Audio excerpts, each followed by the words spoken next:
이번에는 미디어와 관련된 과학 소식을 살펴보고 언론의 과학 관련 보도 내용을 비판해보는 사이언스 앤 미디어 시간입니다. 네, 성균관대학교 이경락 박사 나와 계십니다. 안녕하세요. 예, 안녕하십니까. 네, 오늘은 어떤 소식을 가지고 오셨나요? 예, 오늘은 과학 프로그램의 환경 감시 기능에 대해서 좀 이야기를 해볼까 합니다. 네. 이제 환경 감시 기능을 말씀드리려면 먼저 그게 어떤 이론에서 나오는 건지 좀 말씀드려야 할 것 같은데요.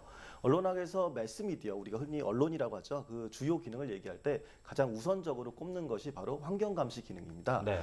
이 기능은 우리 사회에서 일어나는 중요한 사건들을 시민들께 알려주는 보도로서의 역할을 한다. 이런 것이 좀 핵심 내용인데요. 네. 이와 관련해서는 뭐 권력을 감시하는 감시경 기능이 뭐 가장 핵심이다. 이렇게 이야기도 되지만 순수한 의미에서 자연 환경이나 기후 환경 같은 것들 이런 것에 대한 경고도 포함이 된다고 볼 수 있습니다. 예. 그렇다면 과학 관련 프로그램에서는 지금 말씀하신 환경 감시 기능 이게 어떻게 수행이 되는 건가요? 예, 그 환경 감시 기능은 경계적 기능과 도구적 기능으로 나눌 수가 있는데요. 네. 경계적 기능은 뭐 태풍이나 뭐 일본 같은 경우 지진, 우리나라 같은 경우 풍수해 이런 것들을 경고하고 경제의 위기나 군사적 위협, 권력 비리 이런 것 등을 알려주는 그런 기능이라고 볼 수 있고요. 예. 도구적 기능은 뭐 물가 시세나 교통 정보, 생활 정보 이렇게 좀 가벼운 정보들 이런 것들도 알려주는 것을 말합니다. 과학 프로그램의 경우에는 다양한 지식들을 전달한다는 측면에서 주로 도구적 기능을 담당한다고 볼 수가 있는데요. 예. 그 YTN 사이언스의 유아러 닥터 뭐 이런 프로그램이나 판도사 입점령 같은 프로그램들 예. 네. 이런 프로그램들이 전형적으로 도구적 환경 감시 기능을 수행하는 프로그램이다. 예. 이렇게 볼 수가 있습니다.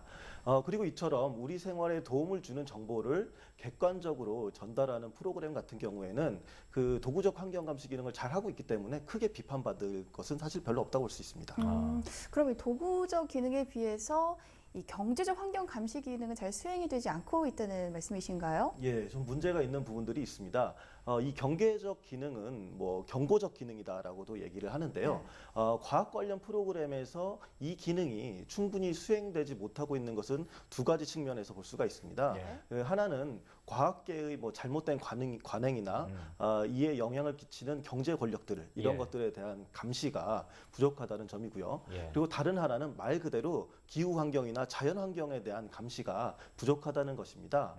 먼저 과학계의 잘못된 관행이나 경제 권력에 대한 감시를 좀 얘기하자면 예. 제가 이 시간에도 몇 차례 이제 말씀을 드렸었는데요. 과학 연구를 그 결과들을 보게 되면 연구비를 어디서 지원하는지 그 지원 주체에 따라서 가끔씩 이렇게 상반될 결과가 이렇게 나오기도 합니다.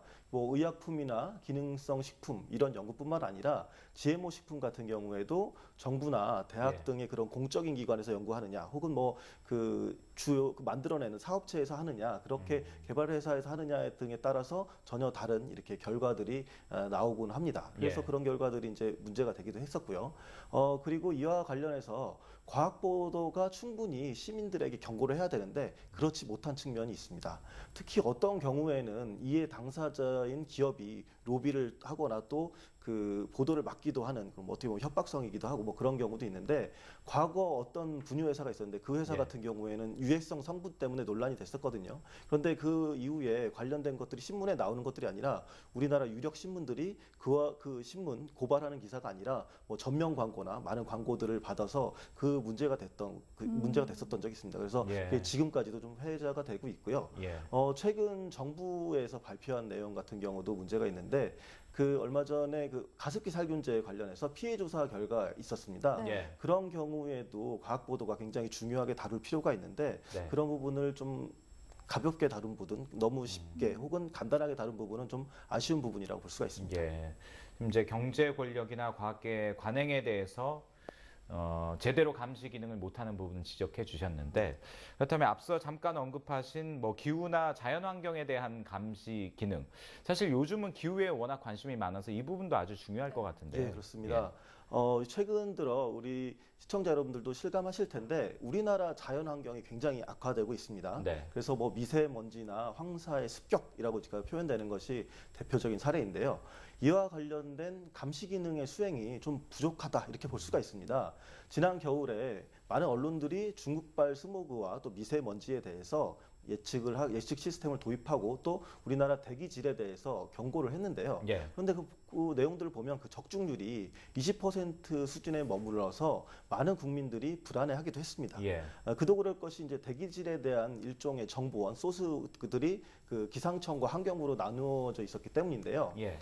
황사 예보를 했던 기상청의 국립기상연구소의 자료, 그리고 또 미세먼지 예보를 했던 환경부의 국립환경과학원의 자료가 달랐던 경우가 많았습니다. 예. 이와 관련해서는 지난달 14일에 환경부와 기상청이 그 통합 예보실을 출범시켰습니다. 그러면서 많이 개선이 되었지만 아직도 여러 측면에서 좀 부족함이 있다고 볼 수 있습니다. 예. 네, 사실 이 미세먼지 예보가 나오면 예상 기준치가 실제와 많이 달라서 예보가 나오더라도 좀 불안했었거든요. 직접 예보하시니까 그런 거 많이 맞아요. 느끼시겠네요. 그래서 제가 말씀을 드려놓고도 이게 예보가 좀 달라서 곤욕스러웠는데, 그렇다면 이 과학 보도가 과연 어떤 방식으로 이 미세먼지와 또 관련된 환경을 감시해야 될까요? 예, 우선 이른바 소리 없는 살인자라고도 일컬어지는 그 미세먼지의 위험성을 지속적으로 경고할 필요가 있습니다. 예. 사실 일본만 하더라도 뭐 직접 가서 보면 이렇게까지 마스크를 착용할 필요가 있을까? 관광객들도 한국에서도 항상 마스크를 쓰고 다니니까 예. 이런 생각이 좀 들거든요.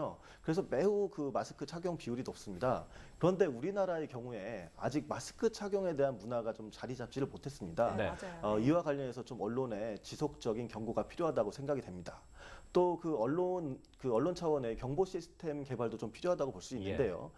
지금 우리나라의 미세먼지 그 예측 시스템은 또 개별적인 예측 모델이 있는 것들이 아니거든요. 그래서 그런 부분에 대해서 이제 전문적인 미세먼지 예보관 이런 것이 부족한데, 이와 관련해서 기상 정보를 독보적인 콘텐츠로 좀 발전시킬 필요가 있다, 이렇게 생각됩니다. 그래서 정부가 제공하는 일방적인 소식만 전할 것이 아니라 YTN 웨더 같은 날씨 전문 채널이 개별적인 관측 시스템을 구축해서 독자적으로 예측하는 것도 하나의 방안이라고 봅니다. 네. 또 이와 관련해서는 중국의 스모그 관련 실시간 정보를 활용하거나 중국의 미세먼지 예측 등을 그대로 번역을 해서 그렇게 네. 보도하는 것도 고민해 볼 필요가 있지 않나 생각됩니다. 예, 알겠습니다. 오늘은 과학 프로그램의 환경 감시 기능에 대해서 알아봤습니다. 고맙습니다. 네, 감사합니다.